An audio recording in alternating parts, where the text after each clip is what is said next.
وہی سب کچھ فیضان نے زرتاج سے سنا۔ سکتے میں تو وہ اسی وقت آ گیا تھا جب زرتاج نے کہا تھا میں بد نصیب ایک مغل شہزادی ہی ہوں، لیکن وہ ساری کہانی سننے کے بعد اس کے چہرے پر ایسے تاثرات تھے جیسے ہونک ہو گیا ہو۔ زرتاج کی آنکھوں سے آنسو بہنے لگے تھے۔ اس نے وہ پوچھتے ہوئے بھرائی سی آواز میں کہا، سب کچھ بتانے کے بعد دایا بیگم نے مجھے اس خط کا آدھا حصہ بھی دکھایا جو میری والدہ کے ماموں آجہانی شاہ عالم ثانی نے ان لوگوں کو محل سے رخصت کرتے وقت دایا بیگم کو دیا تھا۔ وہ آدھا حصہ ایسا ہے کہ شاہی مہر بھی اس پر آدھی ہے، باقی آدھی اس خط کے دوسرے حصے پر ہوگی۔ اگر آجہانی شاہ عالم ثانی نے وہ اپنے بیٹے اکبر ثانی کے حوالے کر دیا ہوگا۔ اعلی حضرت اکبر ثانی میری والدہ کے ماموزاد بھائی اور اسی رشتے سے میرے ماموں ہیں۔ یہ سب کچھ سن کر میرے دماغ کی چولیں ہل گئی ہیں۔ فیضان اٹک اٹک کر بولا، جو حالت اس وقت تمہاری ہے فیضان، وہی حالت اس وقت میری ہوئی تھی جب دایا بیگم نے مجھے یہ سب کچھ بتایا تھا، اور میری والدہ تو اس وقت روتی ہوئی کمرے ہی سے چلی گئی تھی۔ کمرے میں اندھیرا پھیلنے لگا تھا۔ فیضان نے اٹھ کر مومی شمع روشن کی۔ وہ جب واپس زرتاج کے پاس جا کر بیٹھا تو اس کے چہرے سے یوں معلوم ہو رہا تھا جیسے کسی گہری سوچ میں ڈوبی ہو۔ گوہر کے بھیجے ہوئے شربت کی طرف ان دونوں کا دھیان ہی نہیں گیا تھا۔ اس رات زرتاج نے فیضان کی طرف دیکھے بغیر کھوئے کھوئے سے انداز میں کہا، مجھے ایک پل کے لیے نیند نہیں آ سکی تھی۔ مجھے ان روہیلوں کا خیال بھی آیا تھا جن کے بارے میں دادا نے بتایا تھا۔ میرے دل میں خواہش پیدا ہوئی کہ ان روہیلوں ہی سے اس زیادتی کا انتقام لیا جائے جو ان کے سردار نے میری ماں کی والدہ کے ساتھ کی تھی۔ صبح ہوتے ہوتے مجھ میں اتنی جرت پیدا ہو چکی تھی کہ میں ان روہیلوں کو ختم کر دوں گی۔ میرا عزم پختہ ہو چکا تھا۔ تم جیسی لڑکی کا اتنا جرت مند ہو جانا حیرت انگیز ہے۔ بالکل حیرت انگیز نہیں ہے فیضان، آخر میں ایک مغل شہزادی ہوں۔ جب میں 12 یا 13 برس کی تھی تو دایا بیگم نے مجھے بہت سی مغل شہزادیوں کے قصے سنائے تھے۔ اس وقت میں نہیں جانتی تھی کہ میں کون ہوں، لیکن اب تو مجھے معلوم ہو چکا تھا کہ میں کون ہوں۔ میرے جد امجد عظیم تیمور کی بیوی حمیدہ بیگم بھی رزم و بزم دونوں میں طاق تھی۔ امیر تیمور کے پوتے میرا شاہ کی بیٹی شہزادی آغا بیگی نے بہت کم عمری میں فنون حرب سیکھ لیے تھے۔ ایک زمانہ ایسا بھی آیا تھا جب ان کے پاس سپاہ نہ تھی تو انہوں نے صرف کنیزوں اور غلاموں کے ساتھ اپنے دشمنوں سے جنگ کی تھی، اور خوریز جنگ کے بعد دشمنوں کو بھاگ نکل پر مجبور کر دیا تھا۔ مجھے 10-12 مغل شہزادوں کی زندگی کے حالات معلوم ہیں۔ کہاں تک سناؤں؟ وقت بھی کم ہے، اندھیرا پھیلنے لگا ہے۔ 12-13 سال کی عمر میں سنے ہوئے وہ قصے تمہیں یاد ہیں، لیکن مجھے اس پر حیرت نہیں۔ تمہاری یادداشت بہت غیر معمولی ہے۔ اگر ایسا نہ ہوتا تو مجھے ان روہیلوں کے نام کیسے یاد رہتے جن کے نام دادا نے بتائے تھے؟ بس یہ ذرا خلط ملط ہو گیا تھا کہ ان میں سے کون کس علاقے میں رہتا ہے، لیکن علاقوں کے نام یاد تھے۔ بعد میں جستجو کر کے میں نے جان لیا تھا کہ ان میں سے کون کس علاقے میں رہتا ہے۔ ان سب کو تم نے قتل کیسے کیا؟ یہ ایک لمبی کہانی ہے، پھر کسی وقت سناؤں گی۔ مجھے اب چلنا چاہیے، مجھے پالکی منگوا دو۔ فیضان نے گوہر کو آواز دے کر اس سے کہا کہ کسی ملازم کے ذریعے زرتاج کے لیے پالکی منگوائے۔ تم بہت ہوشیار رہنا فیضان، زرتاج نے کہا۔ کس معاملے میں؟ ابھی تم مجھے بتا چکے ہو کہ کوئی فرنگن تمہارا تعاقب کر رہی تھی۔ اس سے کیا فرق پڑتا ہے؟ کچھ دن کی نگرانی کے بعد وہ لوگ میری طرف سے مطمئن ہو جائیں گے۔ میں تو تمہارے لیے فکر مند ہو رہا ہوں۔ آئندہ کے لیے تمہارے کیا عزائم ہیں؟ افضال خان، زرتاج نے دانت پر دانت جما لیے۔ وہ فیضان کے چہرے پر نظریں گاڑتے ہوئے بولی، اس آخری روہیلے کو ختم کر کے ہی میرا کلیجہ ٹھنڈا ہوگا۔ بہت ہو چکا ہے، اب اس کا خیال اپنے ذہن سے نکال دو۔ اب تک قسمت نے تمہارا ساتھ دیا ہے اور تم پکڑی نہیں جا سکی ہو، لیکن ضروری نہیں کہ قسمت ہمیشہ انسان کا ساتھ ہی دیتی رہے۔ 10 آدمیوں کے قتل تک قسمت نے میرا ساتھ دیا تو اب بھی ساتھ دے گی، اور اگر نہ دے تو اب میں اس خیال کو اپنے ذہن سے نہیں نکال سکتی۔ مجھے افضال خان کو ختم کرنا ہے۔ تم نے کچھ منصوبہ بندی کی ہے؟ ابھی نہیں کر سکی، اگرچہ میں 3 ایسے روہیلوں کو بھی قتل کر چکی ہوں جو میرے گھر سے خاصے دور تھے، لیکن افضال خان تو خاصی دور رہتا ہے، اسی لیے میں نے ابھی تک اس کے بارے میں کوئی منصوبہ نہیں بنا سکی۔ شاہی محل واپس جانے کے بارے میں کیا سوچا ہے؟ والدہ کسی قیمت پر تیار نہیں ہو رہی ہیں اور میں ان کی مرضی کے خلاف کوئی قدم اٹھانے کے بارے میں سوچنا بھی نہیں چاہتی۔ دایا بیگم کو یہی پریشانی لاحق ہے نا کہ اب گھر میں کوئی مرد نہیں۔ لیکن زرتاج نے نظریں چراتے ہوئے کہا، میں افضال خان کے معاملے سے فارغ ہو جاؤں تو ہماری شادی ہو جائے گی، مجھے ایک مرد کا سہارا مل جائے گا۔ لیکن دایا بیگم اور تمہاری والدہ، وہ تو بے سہارا ہی رہ جائیں گی۔ زرداد نے کچھ چونکے ہوئے انداز میں فیضان کی طرف دیکھا، پھر سوچ میں ڈوبے ہوئے لہجے میں بولی، یہ خیال تو میرے ذہن میں آیا ہی نہیں تھا۔ دادا یقیناً اس کے لیے تیار نہیں ہوں گے کہ تم گھر داماد بن کر ہمارے ساتھ رہو۔ خیر چھوڑو، اس معاملے پر بعد میں غور کر لیا جائے گا۔ اچھا ہاں، ایک ضروری خیال آیا، جب تم افضال خان کے سلسلے میں کوئی منصوبہ بنا لو تو مجھے ضرور بتانا۔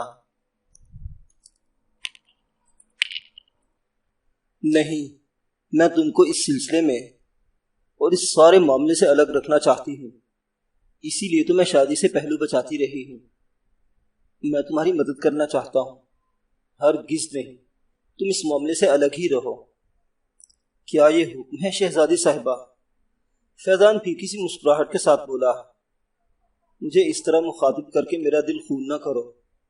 زرتاج نے اسے گھورتے ہوئے کہا، میں تمہارے لیے صرف زرتاج ہوں اور زرتاج ہی رہوں گی، آئندہ کبھی مجھے شہزادی کہہ کر مخاطب نہ کرنا۔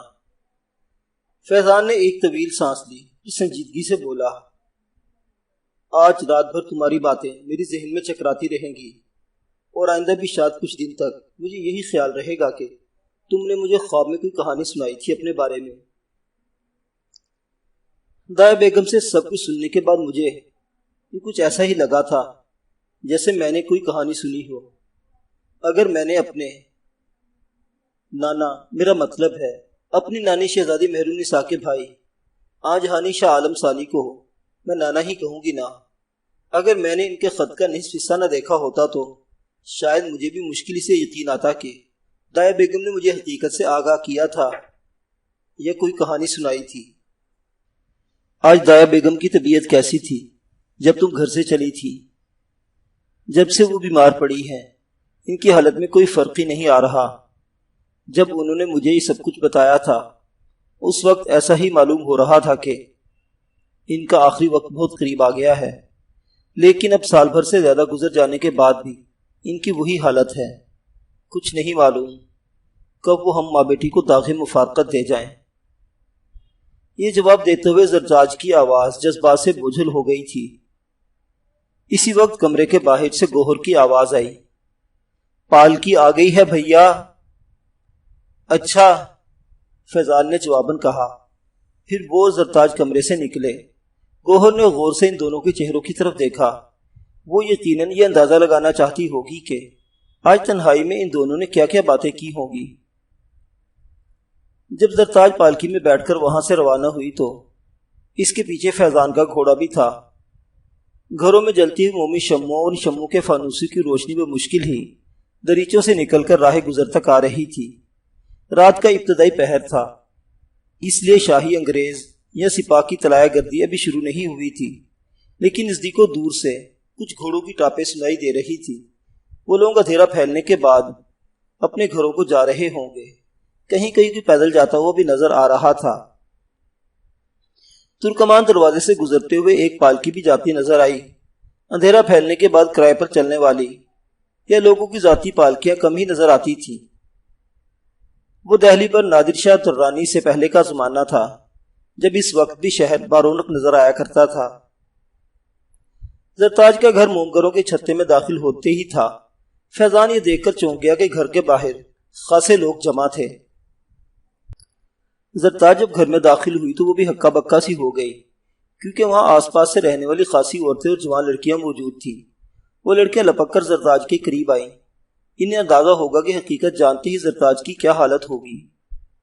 گھر سے روانگی کے وقت زرتاج کو سان گمان ہی نہ تھا کہ اس کی واپسی پر ایک بہت بڑا سانحہ اس کا منتظر ہوگا۔ دایا بیگم کا انتقال ہو چکا تھا۔ ان کی آخری ہچکی کے ساتھ انہیں بے حس و حرکت دیکھ کر ملازمہ چیخنے چلانے لگی تھی۔ نجم النساء جو گھر کے کسی حصے میں کچھ کر رہی تھی، دوڑی دوڑی وہاں پہنچی تھی۔ ملازم جلدی سے قریبی رہنے والی اس طبیبہ کو بلا لایا جو دایا بیگم کا علاج کر رہی تھی۔ اس کی آمد تک نجم النساء آنکھیں پھاڑے ساکت پڑی دایا بیگم کو تکتی رہی تھی، لیکن جب طبیبہ نے انا للہ و انا الیہ راجعون پڑھتے ہوئے دایا بیگم پر چادر ڈالی تو نجم النساء کھڑے کھڑے کسی اچانک کٹ جانے والے درخت کی طرح گر پڑی۔ طبیبہ جلدی سے اس کی طرف لپکی۔ کھیل وہاں بھی ختم ہو چکا تھا۔ نجم النساء کی حرکت قلب بند ہو گئی تھی۔ ملازم اور ملازمہ کی وجہ سے یہ خبر محلے میں آگ کی طرح پھیل گئی۔ عورتیں جلدی جلدی زرتاج کے گھر کے سامنے پہنچی۔ مرد گھر کے باہر جمع ہونے لگے۔ زرتاج نے اس آنے سے باخبر ہوتے ہی اپنا سر دیوار سے ٹکرا دینا چاہا، مگر جو لڑکیاں پہلے ہی اس کے قریب آ چکی تھیں انہوں نے ایسا نہیں ہونے دیا، لیکن روتے اور بچھاڑے کھاتے ہوئے اسے روکنا کسی کے اختیار میں نہیں تھا۔ بمشکل اسے سنبھالنے ہی کی کوششیں کی جاتی رہی۔ باہر جمع ہونے لوگوں سے فیضان کو اس سانے کا علم ہو گیا، لہٰذا اس نے برق رفتاری سے اپنا گھوڑا واپس گھر کی طرف دوڑا دیا تھا۔ وہ بہت جلدی اپنی بہن گوہر کو وہاں لے کر آیا۔ گوہر جب وہاں پہنچی تو زرتاج پر غشی طاری تھی اور طبیبہ اس کے حلق میں کوئی عرق انڈیلنے کی کوشش کر رہی تھی۔ اشک بار گوہر نے زرتاج کا سر اپنی گود میں رکھ لیا۔ وہاں موجود عورتوں نے حیرت سے دیکھا کہ ایک انگریز جوان لڑکی بھی گھر میں گھس آئی تھی۔ وہ ٹوٹی پھوٹی اردو میں اس سانحے کے بارے میں استفسار کر رہی تھی۔ رات کا نصف پہر ختم ہونے سے پہلے ہی کیپٹن سٹیورٹ کو اس واقعے کی اطلاع ملی۔ سلویا اس سے کہہ رہی تھی، فیضان جب اپنے گھر سے واپس لوٹا تھا تو اس کے بعد بھی میں وہاں آس پاس خاصی دیر تک چکر لگاتی رہی تھی۔ میں نے اندازہ لگانا چاہا تھا کہ فیضان کے گھر کے آس پاس رہنے والے لوگ کس قسم کے ہیں اور کیا کرتے ہیں۔ اس کے علاوہ مجھے سارجنٹ جیکب کا بھی انتظار تھا جو میرے بعد فیضان کے گھر کی نگرانی جاری رکھتا، لیکن سارجنٹ کو کچھ دیر ہو گئی تھی۔ اندھیرا پھیلنے لگا تھا جب فیضان کے گھر سے ایک پالکی روانہ ہوئی۔ فیضان بھی اپنے گھوڑے پر سوار اس پالکی کے پیچھے پیچھے تھا۔ میں اس صورتحال میں سارجنٹ جیکب کا انتظار تو نہیں کر سکتی تھی۔ میں نے فیضان اور اس پالکی کا تعاقب شروع کر دیا۔ یہ تو میں نے سمجھ لیا تھا کہ پالکی میں کوئی عورت ہوگی، لیکن یہ اندازہ لگانا میرے لیے ممکن نہیں تھا کہ وہ عورت کون ہے اور فیضان اسے اس وقت کہاں لے جا رہا ہے۔ کیپٹن سٹیورٹ خاموشی سے سنتا رہا۔ اس مختصر سے دورانی میں اس نے شراب کا ایک پیک بنا لیا تھا۔ سلویا کہہ رہی تھی، اس تعاقب کا اختتام مومگروں کے چھتے پر ہوا جہاں اچھے خاصے لوگ جمع تھے۔ مجھے محسوس ہوا کہ وہاں کوئی خاص واقعہ ہو چکا ہے۔ مومگروں کے چھتے کا نام سنتے ہی کیپٹن سٹیورٹ کی پیشانی پر ہلکی سی شکن پڑ گئی۔ کیپٹن سمتھ کے ساتھ وہ چتلی قبر کے آس پاس کا سارا علاقہ دیکھ چکا تھا اور اسے کیپٹن سمتھ سے چتلی قبر کے ارد گرد کے تمام محلوں کے نام بھی معلوم ہو چکے تھے۔ انہی میں سے ایک نام مومگروں کا چھتا بھی تھا۔ سلویا کہہ رہی تھی، اس وقت میری نظر سارجنٹ جیکب پر پڑی جو اپنا گھوڑا میرے گھوڑے کے قریب لے آیا تھا۔ تم تو جانتے ہی ہو کیپٹن کے جیکب بہت شرارتی ہے اور خصوصاً مجھے تنگ کرنے میں اسے مزہ آتا ہے۔ جب میں نے اس پالکی اور فیضان کا تعاقب شروع کیا تھا اس وقت وہ وہاں آ چکا تھا، لیکن محض مجھے ستانے کے لیے مجھ سے دور رہا اور میرا تعاقب کرتا رہا۔ اس کی یہ شرارت اس وقت کام ہی آ گئی جہاں رک کر جاننا چاہتی تھی کہ وہاں کیا واقعہ پیش آیا جو اتنے لوگ جمع تھے، لیکن اگر جیکب نہ مل گیا ہوتا تو میں فیضان ہی کے تعاقب میں جاتی جو وہاں جمع لوگوں سے پوچھ گچھ کے بعد اپنے گھوڑی پر تیزی سے روانہ ہو گیا تھا۔ میں نے جیکب سے کہا کہ وہ فیضان کے تعاقب میں جائے۔ میں نے وہاں کے لوگوں کے آس پاس کی باتوں سے اندازہ لگایا کہ اس گھر میں 2 عورتوں کی موت واقع ہو چکی ہے۔ یہ معلوم ہونے کے بعد یہ نتیجہ تو اخذ کیا ہی جا سکتا تھا کہ جو عورت پالکی میں وہاں آئی تھی وہ کوئی تیسری عورت ہوگی۔ میں نے اس کے بارے میں بھی جاننا ضروری سمجھا اور گھر میں گھس گئی۔ وہاں میں نے عورتوں سے اس طرح باتیں کی جیسے محض تجسس کے باعث اندر پہنچ گئی تھی، کوئی خاص مقصد نہیں تھا میرا۔ اس طرح مجھے خاصی معلومات حاصل ہو گئی۔ کیپٹن سٹیورٹ نے پہلا پیک بہت تیزی سے ختم کر ڈالا اور اب دوسرا پیک بنا رہا تھا، لیکن اب بھی وہ خاموشی ہی اختیار کیے رہا۔ ابھی تک سلویا کی رپورٹ میں اسے اس کے علاوہ کوئی خاص بات محسوس نہیں ہوئی تھی کہ جس گھر میں 2 عورتوں کی موت واقع ہوئی تھی وہ گھر مومگروں کے چھتے میں تھا۔ سلویا نے دایا بیگم، نجم النساء اور زرتاج کے بارے میں وہ سب کچھ بیان کر ڈالا جو ان تینوں کے بارے میں محلے کے لوگ جانتے تھے۔ فیضان وہاں دوبارہ نہیں آیا؟ کیپٹن اسٹیورٹ شراب کی ایک چسکی لے کر پہلی مرتبہ بولا۔ میں اسی طرف آ رہی ہوں، سلویا نے جواب دیا۔ فیضان واپس آیا تھا، اس کے ساتھ ایک لڑکی بھی تھی۔ اس لڑکی کا نام گوہر جہاں ہے اور وہ فیضان کی بہن ہے۔ بہت اچھے سلویا، بہت اچھے، کیپٹن اسٹیورٹ مسکرایا۔ مجھے تو خیر اس کا علم پہلے سے ہے کہ فیضان کی کوئی بہن گوہر جہاں بھی ہے، لیکن تم نے جو اتنی معلومات حاصل کر لی تو واقعی کمال کیا ہے۔ میں نے اس سے زیادہ اہم باتیں بھی معلوم کی ہیں کیپٹن، سلویا نے مسکراتے ہوئے کہا۔ دراصل وہاں جو لڑکیاں تھیں ان میں سے ایک ہماری زبان سیکھی ہے، اور یہ تم جانتے ہی ہو کہ یہ ہندوستانی ہمارے مقابلے میں احساس کمتری کا شکار ہو چکے ہیں۔ اس لڑکی نے انگریزی میں مجھ سے بڑے شوق سے باتیں کی۔ اس سے مجھے معلوم ہوا کہ فیضان اور زرتاج کے گھر میں کوئی رشتہ داری نہیں، لیکن شاید ہو جائے۔ کیا مطلب؟ دراصل فیضان، گوہر اور زرتاج نے بچپن سے ایک ہی مکتب میں پڑھا ہے، اور ان کی دوستی گہری ہو جانے کے بعد دونوں گھروں کے لوگوں کا آپس کے یہاں آنا جانا بھی ہو چکا ہے۔ اس لڑکی کو بڑی حد تک شبہ ہے کہ فیضان اور زرتاج ایک دوسرے سے محبت کرنے لگے ہیں، لیکن اب تک ان دونوں کی شادی کیوں نہیں ہوئی اس کا اندازہ اس لڑکی کو بھی نہیں تھا جس نے مجھے یہ سب کچھ بتایا۔ کیپٹن اسٹیورٹ نے آہستگی سے اسبات میں سر ہلاتے ہوئے شراب کی ایک چسکی لی۔ مجھے بس یہی رپورٹ دینا تھی، سلویا نے کہا۔ اس کے علاوہ کوئی بات میرے علم میں نہیں آئی۔ جیکب کہاں ہے؟ فیضان کیونکہ زرتاج ہی کو گھر پر تھا اس لیے میں نے جیکب کو وہیں چھوڑ آئی ہوں۔ اب مجھے نہیں معلوم کہ وہ کہاں ہوگا۔ وہیں ہوگا ابھی، کیپٹن اسٹیورٹ نے کہا۔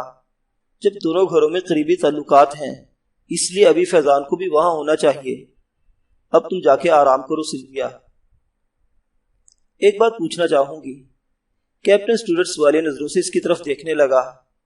سلویا بولی، مجھے محسوس ہوا تھا کہ مومگروں کے چھتے کا نام سن کر تم چونکے تھے۔ یہ بھی سمجھ گئی، کیپٹن اسٹیورٹ مسکرایا۔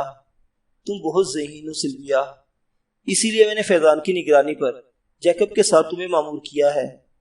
دراصل بات یہ ہے کہ سلویا، 3 کے علاوہ باقی قتل چتلی قبر کے آس پاس ہی ہوئے ہیں، اس لیے میرے ذہن میں ایک خیال آیا تھا کہ قاتل شاید اسی علاقے میں کہیں رہتا ہو، اور مومگروں کا چھتا بھی اسی علاقے میں ہے۔ سلویا چونک کر بولی، تو کیا اب تم یہ شبہ کرو گے کہ ان روہیلوں کو قتل کرنے والی زرتاج ہے؟ کیپٹن اسٹیورٹ ہنس پڑا۔ نہیں، اس لڑکی پر قاتل ہونے کا شبہ کرنا تو بیکار بات ہے۔ ایک لڑکی یہ سب کچھ نہیں کر سکتی، اور حقیقت تو یہ ہے کہ فیضان کے بارے میں بھی مجھے بس شبہ ہی ہے۔ ضروری نہیں کہ میرا شبہ درست ثابت ہو، مگر کیونکہ اس معاملے کا کوئی اور سرا ہاتھ میں نہیں آیا اسی لیے میں نے سوچا تھا کہ کام تو کہیں سے شروع کرنا ہی ہے۔ تو پھر میں ایک بات کہوں، سلویا بولی۔ یہ خیال بھی اچانک ہی میرے دماغ میں آیا ہے۔ کیا یہ شبہ نہیں کیا جا سکتا کہ ان روہیلوں کو قتل کرنے میں زرتاج اور فیضان دونوں ہی ملوث ہوں؟ اوہ، کیپٹن اسٹیورٹ یکایک سنجیدہ ہوا اور سلویا کے چہرے پر نظریں گاڑتے ہوئے بولا، جب میں فیضان پر شبہ کر رہا ہوں تو پھر تمہارے دماغ میں آنے والے اس خیال کو بھی نظر انداز نہیں کیا جا سکتا۔ تو پھر زرتاج۔ اب یہ موضوع ختم کرو، کیپٹن اسٹیورٹ نے اس کی بات کاٹتے ہوئے کہا۔ آج میں دن بھر اتنا مصروف رہا ہوں کہ دماغ بہت تھک گیا ہے۔ اب میں آرام کرنا چاہتا ہوں، کل ہی سوچوں گا کہ مزید کیا اقدامات کیے جا سکتے ہیں۔ تو پھر میں چلتی ہوں۔ سلویا کھڑی ہو گئی۔ اسے رخصت کرنے کے بعد کیپٹن اسٹیورٹ نے اپنی خوابگاہ کا رخ کیا۔